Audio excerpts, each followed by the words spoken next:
হয় ওই তো ওই মায়ের রক্তটাই পেয়েছে। মা যেমন মুখরা, বরের কাছে ভালো হতে চাইছে, ভালো হতে পারছো না। চলো নতুন টিপস তোমাদেরকে আজকে শেখাচ্ছি। প্রথম টিপস, বর যদি অনেক রাত করে বাড়ি আসে, তুমি বরণ ডালা নিয়ে সাজিয়ে থাকবে, সে বর খাক আর না খাক।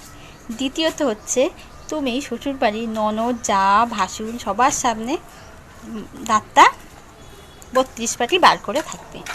তৃতীয়ত, বর যার সাথেই ঘুরুক না, তুমি হাসি মুখে মেনে নেবে, কিচ্ছু বলতে পারবে না। চতুর্থ, বর বরের সব বন্ধু ভালো, শুধু তুমিই খারাপ, সেটা হলেই যথেষ্ট। 5, তোমার কোনো রোগ হওয়া চলবে না, বাকি সবার তুমি ট্রিটমেন্ট করবে। 6, তুমি সবার রান্না বান্না সকালবেলা বেডটি সবাইকে দেবে, তুমি সবার লাস্টে খাবে, সে তোমার জন্য থাকুক আর চাই না থাকুক। তোমার গলা বাইরের লোকে যেন না শোনে, চুপচাপ তুমি চুপ করে থাকবে, আর বাইরের লোকের গলা তুমি শুনতে পারবে।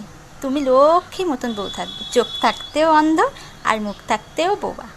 বছরে কিন্তু তোমার বেশি জামা কাপড় নেওয়া চলবে না, একটা জামা কাপড় নিয়েই থাকতে হবে, তবেই তুমি লক্ষ্মী বউ। বাপের বাড়িতে যাওয়া চলবে না, বাপের বাড়ির মায়ের অসুখ হলে জানার চেষ্টাও করতে পারবে না। তাহলে এত ফোনে কিসের কথা, মায়ের সাথে কিসের যোগাযোগ? অন্যের মায়ের খোঁজ নেবে, নিজের মায়েরটা নয়। তোমার যদি মন খারাপ করে, তুমি মাকে বলতে পারবে না, নিজের মনেই রাখতে হবে, নাহলে বলবে শ্বশুর বাড়ির কথা বাপের বাড়ি চালাচালি করছে। নাই না।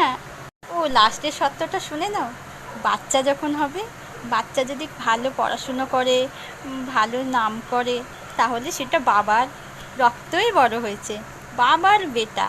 আর যদি খারাপ হয়, ওই তো ওই মায়ের রক্তটাই পেয়েছে, মা যেমন মুখরা, বাচ্চা তো হবেই।